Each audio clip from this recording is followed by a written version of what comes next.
In today's video, we'll make a great European war, kind of like the wars that happened in my alternate Future of Europe series, except not exactly the same. So, a great European war is a war that would be like World War I or World War II, kind of, but only in Europe. But to make it a little more interesting, I want to make a three-way war. And what's best to make a three-way war? And why would I make a three-way war? For more interesting parts. Because, yeah, Europe could be split in three. With France being declared war on by Britain, just because that makes sense. And Germany creates a green team. Because they can. No, not green. Well, green actually does look cool. So, yeah, we'll have a green team. And from here on, we'll see nations join each side. With Portugal joining Britain, France gets Ireland and Spain. And they get Andorra because they did. Austria joins Germany's team. Italy does. And San Marino's forced onto the team. Let's go up to Benelux. Belgium and Luxembourg join France while the Netherlands join Germany.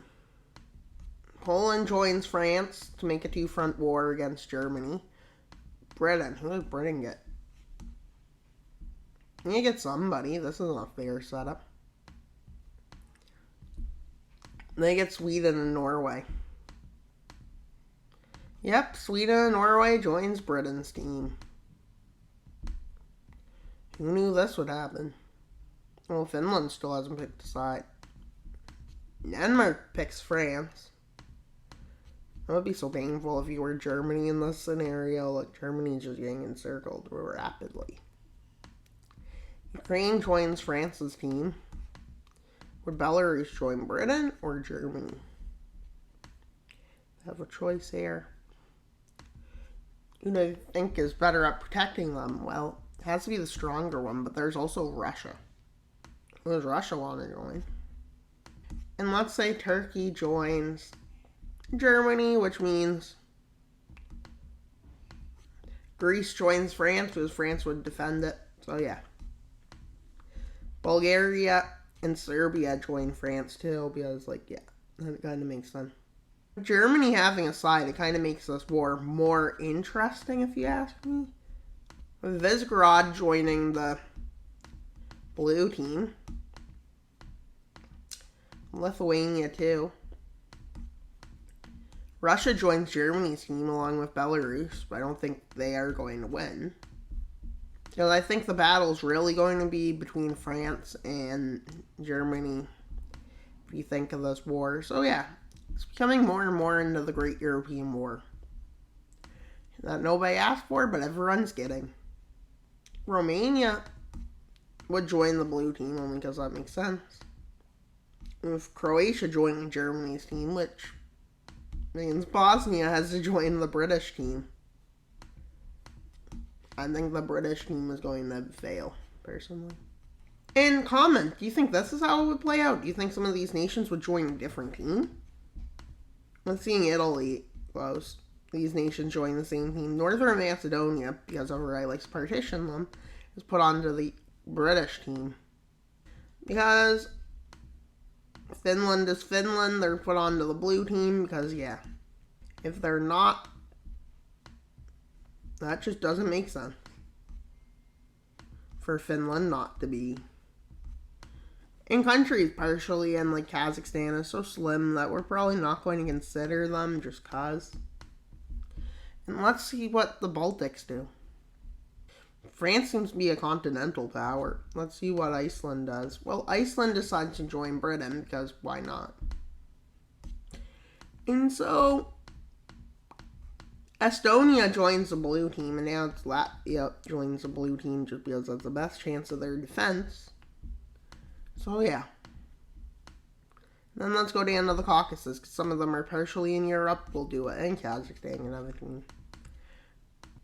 Let's just let Kazakhstan join.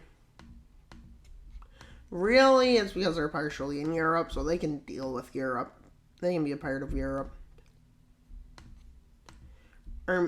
Azerbaijan joins them. Oh my god, that's getting random. France gets Armenia, and Georgia joins the blue team, which might have not been in their best interests, because, yeah. And everyone's fighting everyone at this point. Oh, yeah.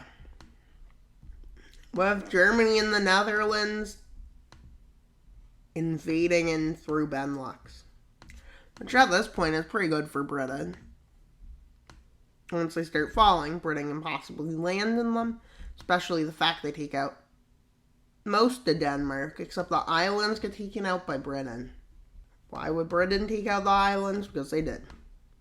As Germany's team invades in the Eastern Europe, and as you can see, this Eastern European attack, or Europeans to the east, goes decent, but not the best.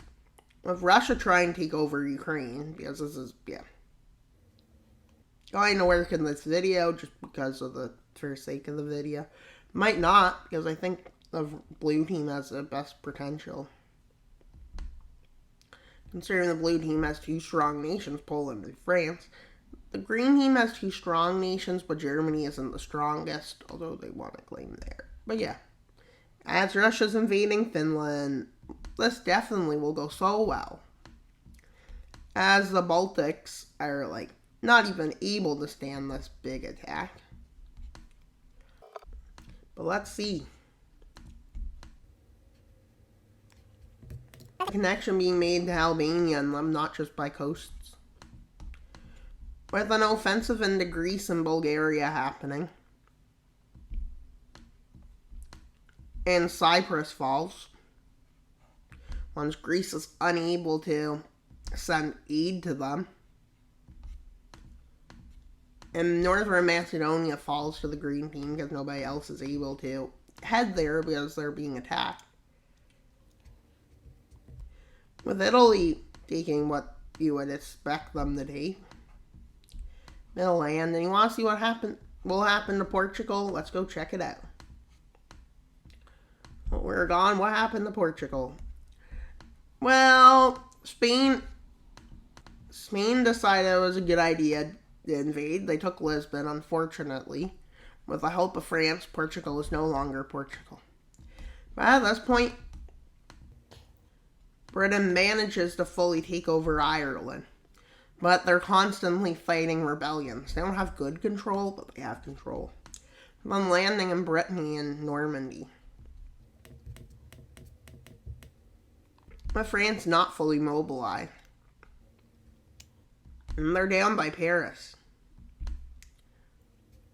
France doesn't surrender, though. But Britain's hold is so strong because Britain's stronger than France. But with France making a nice offensive,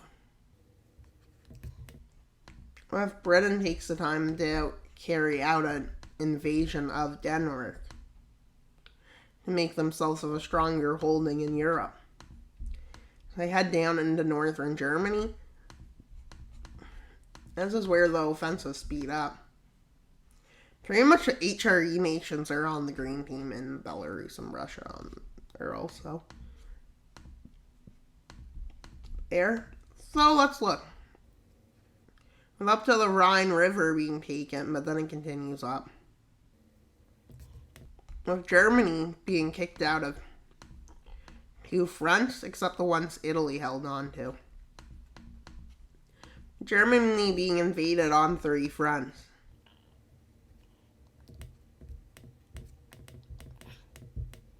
With Britain's attack being successful to get into this area.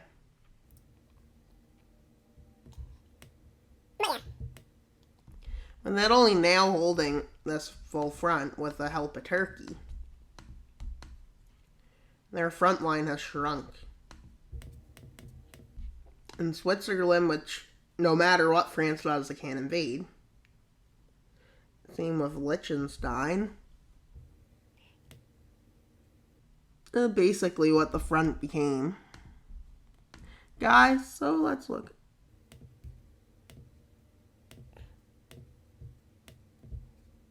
And so, yeah, this is what the French offensive looks like. With Switzerland becoming impossible to invade, although they aren't invading anyone right now because it's impossible for them to. Because they just got rid of all the entrances and bridges and replaced them with even taller security. With this front being the most important one for the blue team's focus, so Belarus tries to knock Poland out of this focus. How? With the help of Russia, they both invade. Capture this waft of land.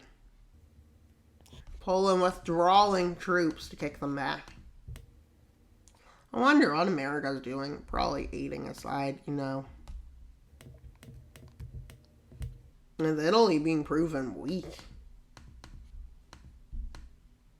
And Germany having a fall. And Austria and Slovenia, they're already out of the war. As maybe the HRE nations aren't as good as they think they are. With Serbia turning the tides in this front. As you know, Britain had Bosnia. So, basically, they're reinvading it if you think of it. As they reinvade Bosnia, they continue their offensive here. On every side, with the strongest side now, as you can tell, probably this side. But Britain somehow got through, their vessels through. Got their navy through. With the fall of Macedonia to them, it shows how weak Turkey and Albania have been getting. Occupying Greece. But yeah. More importantly, this is where stalemates. But Britain successfully invades southern Spain to a point where Spain can't stop it. They use this to get through and land in southern Italy. They also have a surprise. These forces are going fast. Faster than the French, until the French manage to actually start moving. But Britain, not only that, but let's look at these nations. Well, while we were gone, this kind of happened. But with cities seeming inevitable, they land in this area to head north towards Ankara. With this becoming a turning point in this front, because Britain has already invaded. But yeah.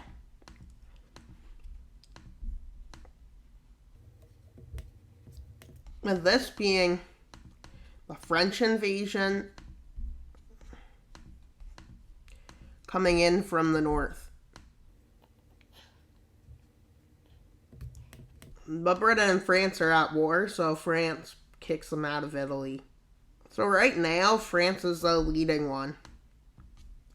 And they can now get people to fight for them from the occupied territories. Possibly. Possibly not, too.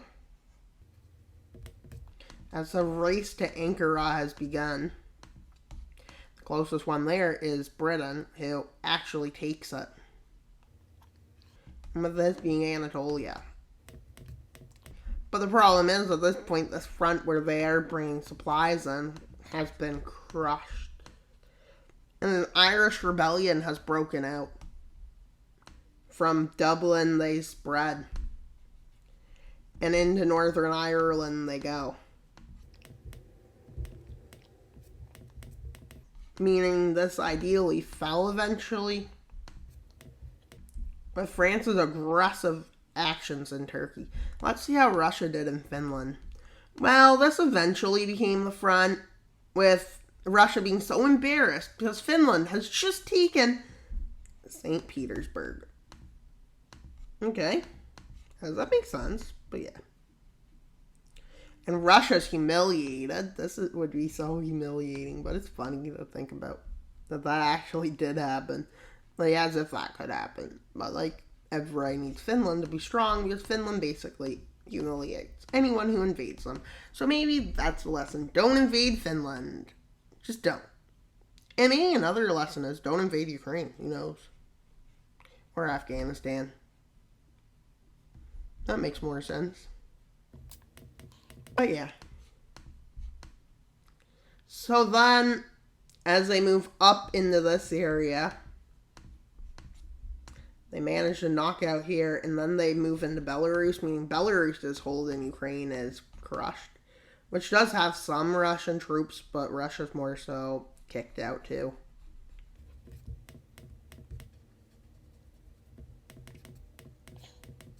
With a peace deal being agreed upon.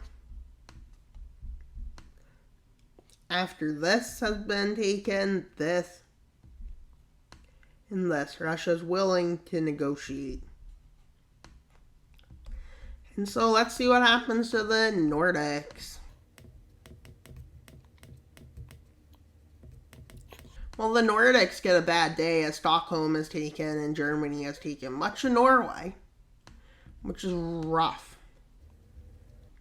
So rough. And let's see what happens when they invade Iceland. Iceland falls because it has no military. Britain just falls because why wouldn't it?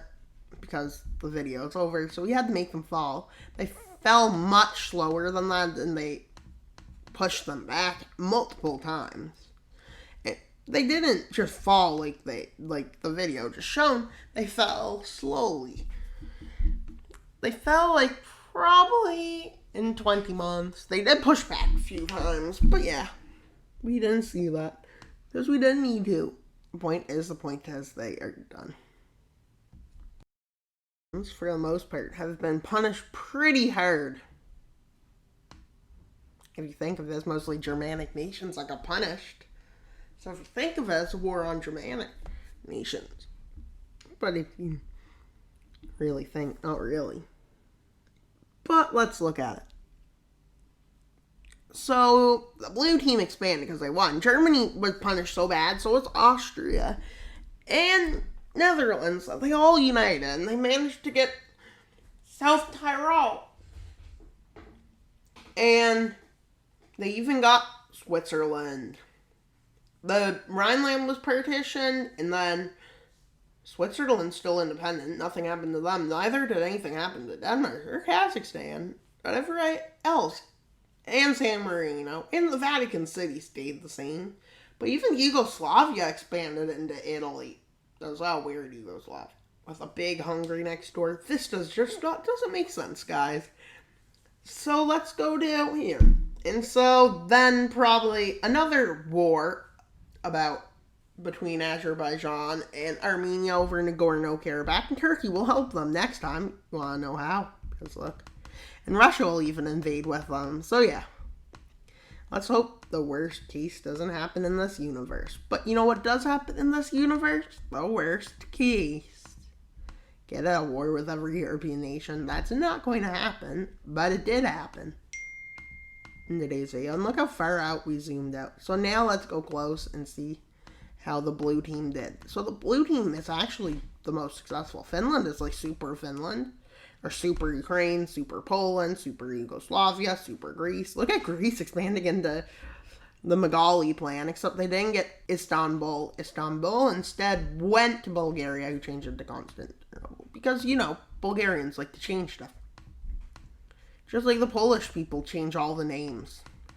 From German names to Polish. Danzig, Gdansk. Okay, let's not talk about that anymore, because those are two different cities, I believe. And that's all for today's video. Please like and subscribe. We need 140 subscribers to get to our goal. And thank you for watching. That's all for today's video. Wild Mapper out. Bye, guys.